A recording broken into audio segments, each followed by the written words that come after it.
Kembali di Breaking News pemirsa, dan untuk membahas lebih lanjut rangkaian sidang kasus pembunuhan Brigadir Yosua, sudah hadir bersama kami melalui sambungan Zoom pakar hukum pidana dari Universitas Indonesia, Bapak Akhyar Salmi. Selamat pagi Pak Akhyar, sehat Pak? Pagi Rista, sehat. Pagi para pemirsa iNews Group. Baik, Pak Akhyar, jika kita melihat persidangan sebelumnya ini, Kuat Ma'ruf sempat menjadi sorotan nih Pak, usai hakim menggali keterangan dari Susi, ART keluarga Sambo. Kalau menurut Pak Akhyar, ini seberapa besar hal itu bisa mengungkap fakta kasus ini Pak? Ini saya melihat titik-titik kebenaran material itu semakin tampak ya. Melalui ini yang dicari dalam hukum pidana ini adalah kebenaran material, Lista. Nah itu semakin tampak. Kita perhatikan, katakanlah nih, apa sih yang sesungguhnya sih yang terjadi.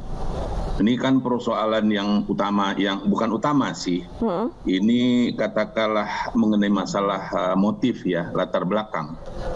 Walaupun sebenarnya di dalam hukum pidana itu motif itu tidak penting. Yang penting adalah unsur yang ada di dalam pasal itu adalah terbukti. Yang dikenal dengan bestandil delik itu tadi. Unsur dalam pasal, latar belakang itu hanya berfungsi untuk hal-hal yang memberatkan atau hal-hal yang meringankan. Nah ini kan kelihatannya memang penasihat hukum ingin mengeksplor mengenai masalah motivasi atau latar belakang itu tadi. Ya. Tentu adalah untuk keuntungan kliennya, yang syukur-syukur nanti mungkin saja mereka ekspektasinya, harapannya adalah dia akan lepas dari segala tuntutan. Mungkin akan larinya nanti itu akan untuk membela diri, termasuk juga kehormatannya kalau istrinya dilecehkan. Saya membaca arahnya akan dibawa ke sana oleh pihak penasihat hukum ini tadi. Oke. Tapi kalau kita lihat yang pertanyaan Lista tadi, bagus sekali. Dengan Susi kemarin gimana?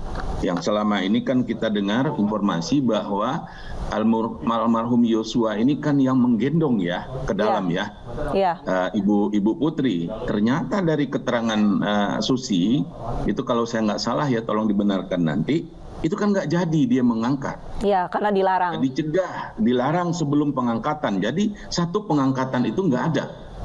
Pertanyaan kita yang perlu diungkap juga nanti di dalam persidangan, siapa yang mengangkat ke dalam? Oke. Dan apa yang terjadi di dalam, benar nggak? Nah kalau sekiranya Yosua tidak ngangkat di dalam, lantas siapa yang masuk ke dalam, siapa yang ngangkat? Ada nggak saksinya di situ? Dan kalaupun ada di dalam, ngapain di situ? Karena juga Lista, seingat saya Pak Kapolri sudah mengatakan tidak benar ada terjadi pelecehan seksual. Ya. Kan dengan clear gitu ya, seorang Kapolri kalau tidak akurat, menurut saya informasi itu sangat disayangkan lagi. Jadi informasi dari siapa lagi yang harus kita percaya? Seorang Kapolri di polisi ini kan Kapolri, komandannya yang paling tinggi kan sudah mengatakan clear and clean kalau menurut saya di situ. Statement tentu kan berdasarkan, kan ada juga pengaduan ya, laporan di situ ya, pengaduan di situ kan di SP3 kan kalau nggak salah mengenai masalah persoalan pelecehan seksual ini tadi. Ya. Nah kalau sudah di SP3 nggak ada yang kayak begitu, harusnya upaya hukum terhadap SP3 kalau memang ada itu adalah pra peradilan. Ini kelihatannya dari pihak Pak Sambo atau Ibu Putri tidak melakukan itu. Nah ini apa? Ini menurut saya semacam kembang-kembangnya yang harus dikembangkan oleh oleh penasihat hukum untuk nanti tentu agar apakah meringankan, syukur-syukur mungkin harapan mereka dia lepas dari segala tuntutan pidana. Nah bisa saja dia kalau memang terbukti nanti beliau Pak Sambo ikut melakukan pembunuhan penembakan ini tadi, turut serta di situ, apakah 340 atau 38 nanti tentu harus bertanggung jawab. Tetapi kalau orang menggunakan pasal bela diri itu tadi, notwir itu tadi, pasal 49 itu, bisa juga 49 ayat 1 atau ayat 2-nya yang excess, notwir excess, melampaui batas, untuk pembelaan katakanlah kehormatan atau keluarganya. Nah tetapi ini juga agak sulit menurut saya, karena ini jaraknya begitu panjang ya, agak jauh. Tapi tentu bagaimanapun penasihat hukum akan berusaha untuk menggali itu. Nah dari keterangan Susi itu, ternyata nih bukan Yosua nih yang ngangkat. Satu hal yang sudah terbantahkan. Oke. Nah inilah fungsinya mungkin saja, kan kelihatannya agak berbeda ya. Bukan agak berbeda ya dengan BAP yang diberikan oleh Ibu Susi. Kenapa dia berubah? Keterangan saksi itu, Lista, adalah keterangan yang dipakai itu, keterangan yang di bawah sumpah yang diberikan di depan pengadilan. Itu yang akurat. Nah kenapa dia berubah? Ini juga penting buat kita. Kenapa dia semula mengatakan itu? Apakah hanya pemikiran dia atau mungkin ada masukan-masukan juga atau apa? Dia berkata begitu. Kenapa dia sekarang berubah? Nah, berubah itu mungkin juga mengikuti pemberitaan, katakanlah bagaimana sih isak tangis dari keluarga dari Yosua ya. Karena Ibu Susi kan juga seorang perempuan tentunya ya, kita dengar ibunya tadi, ini kan Susi kan memberikan keterangan sebelum Ibu tadi ya, memberikan keterangan di dalam persidangan kemarin ini. Nah bisa juga karena Lista, itu karena dia disumpah. Nah kalau orang disumpah dia mengatakan kebohongan, keterangan palsu itu dia terancam pasal 242 KUHP kalau memang itu bisa 7 tahun, bisa 9 tahun itu hukumannya. Ini nggak ringan, apalagi kalau sumpah itu berhadapan dengan Tuhan kan. Bisa saja orang terlepas dari Ibu Susi ini tadi bersumpah, semula dia mengatakan X, tapi disumpah bisa saja dia berbeda. Nuraninya mungkin akan berkata takut dia kepada Tuhannya, atau dia ingat cerita. Ingat nggak Lista, Malin Kundang disumpahin ibunya jadi batu. Gimana lagi kalau kita bersumpah dengan Tuhan, jadi apa kita nanti? Nah itu mungkin itu juga kan getaran-getaran orang kadang-kadang berubah dia di pengadilan itu dengan apa yang dia katakan, bisa maksud saya ini berarah yang berubah terhadap hal yang bagaimana sih yang sesungguhnya. Bisa juga orang kalau udah disumpah nggak mempan buat dia, nggak ada takut dia sama Tuhannya, dia malah mungkin menutup-nutupi dalam persidangan, bisa juga. Jadi perubahan ini bisa ke arah positif, bisa juga ke arah negatif. Kembali kepada orangnya sejauh mana dia takut sama Tuhannya. Baik. Di sisi lain, Pak Akyar, jika misalkan kita berkaca kepada persidangan sebelumnya ini kan juga Kuatma'ruf dikatakan menyentuh telapak kaki ibu, menyentuh ibarat kata majikannya sendiri.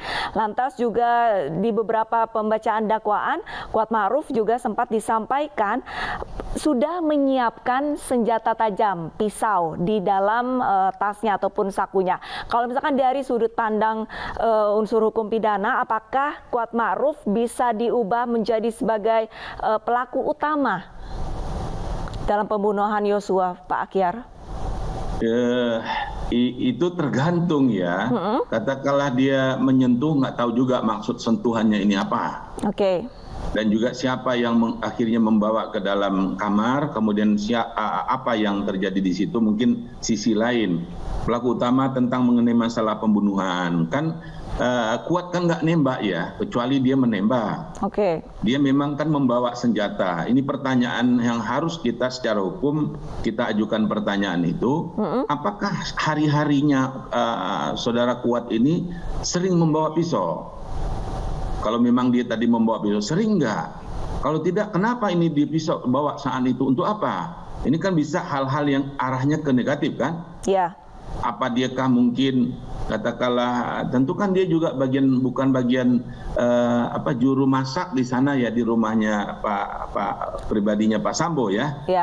Katakanlah kalau orang bawa pisau, oh mungkin dia nanti untuk motong-motong ayam atau motong sayur gitu. Nah mungkin jenis pisaunya juga dilihat itu. Untuk apa sih pisau ini dibawa? Itu akan menurut saya sebaiknya ditanya ke Pak Kuat nanti. Kebiasaan dia membawa pisau kan, dan untuk apa pisaunya itu, ukuran pisaunya berapa, itu kan menjadi barang bukti, kayaknya udah disita ya. Nanti kelihatan kalau untuk kebutuhan di dapur, apakah ada pisau seukuran, saya nggak tahu ukurannya Lista ya, berapa ukurannya, itu harus dengan detail nanti ditanya oleh pihak jaksa atau pihak hakim, sehingga nanti bagaimanakah posisi Pak Kuat di sini di dalam peristiwa atau tragedi lah ya, tragedi yang terjadi menimpa Yosua ini. Baik, Pak Akyar, mengenai persidangan yang nantinya akan digelar kurang lebih 15 menit lagi, sama seperti persidangan sebelumnya, tidak akan ada audio. Sebenarnya kelebihan dan kekurangan persidangan tanpa audio ini apa sih Pak Akyar? Kalau kita bandingkan dulu ya Lista, apakah Lista sudah ikut juga zaman dulu dengan Bung Taufik, kita sering mengensalah kasus Jessica dahulu. Jessica Mirna ya Pak? Ya, Jessica itu dia langsung.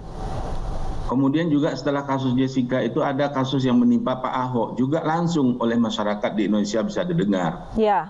Sekarang ini kok tidak? Pertanyaan saya kenapa ya? Ada apa ya? Nah, kalau kita bicara memang sidang terbuka untuk umum itu kan zaman teknologi saat sekarang ini bisa juga kan disiarkan oleh televisi ke seluruh Indonesia, kecuali sidang yang tertutup.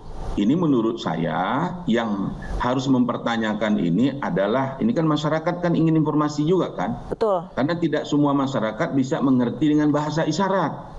Ya. Ini kan ahli gerak-gerik mimik aja yang akan paham apa yang terjadi dalam sidang. Yang di luar gedung pengadilan ya, mungkin di pengadilan saya belum pernah di situ, ada nggak sound system yang kedengaran keluar, saya juga nggak mengerti. Nah, sehingga ini berbedalah menurut saya. Kalau saya boleh mengatakan ini sidang setengah terbuka untuk umum. Setengah terbuka ya Pak ya? Ya, untuk yang ada yang di luar di dalam pengadilan ya, di seluruh Indonesia. Tanda kutip setengah terbukanya dari tanda kutip ya Lista ya. Iya Pak. Bukan arti yang sesungguhnya, jangan lagi nanti dimaknain lain. Iya Pak. Alangkah baiknya kan ini menjadi perhatian masyarakat Indonesia. Kenapa sih nggak didengarkan aja ke masyarakat kita? Kecuali terhadap hal-hal yang sangat yang harus tertutup, itu mungkin bisa di-mute. Bisa kan, bahkan juga gambarnya nggak disiarkan boleh kalau kita lihat ada persoalan kesusilaan gitu ya. Ini mungkin sidangnya tertutup, harus begitu memang hukumnya. Tapi kalau hanya periksa-periksa saksi aja, yang saya tahu itu terbuka untuk umum. Nah, memang syarat terbuka untuk umum kan sudah dibuka, ada yang hadir di situ. Pengertian kita ini kalau di penafsiran ekstensif interpretasi. Penafsiran secara luas itu terbuka untuk umum, bisa juga orang rakyat Indonesia yang lain melalui televisi, dia menonton, menyaksikan. Ini kan banyak juga bahan pelajaran ya, renungan buat teman-teman yang lain, warga kita lain, termasuk kita sendiri malahan.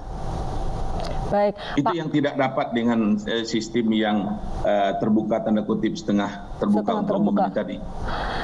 Banyak masyarakat yang mempertanyakan pada saat persidangan berlangsung audio ditutup. Namun dari Pengadilan Negeri Jakarta Selatan juga memperbolehkan kutipan-kutipan dari para saksi untuk disiarkan. Lantas untuk dalam konsep seperti ini menurut Anda apakah efektif Pak Akhyar untuk mengungkap fakta ke publik, ke khalayak ramai dari para keterangan saksi di dalam persidangan? Ya, kalau dilihat khalayak ramai ini adalah katakan masyarakat yang tidak ada di ruangan sidang, tentu jawabannya tidak. Bagaimana yang kutipan-kutipan ini kadang-kadang kalau nggak runtut kan bisa saja orang salah persepsi malahan. Katakanlah sesuatu stasiun mengutip X nggak utuh gitu ya, bisa salah pengertian dalam masyarakat.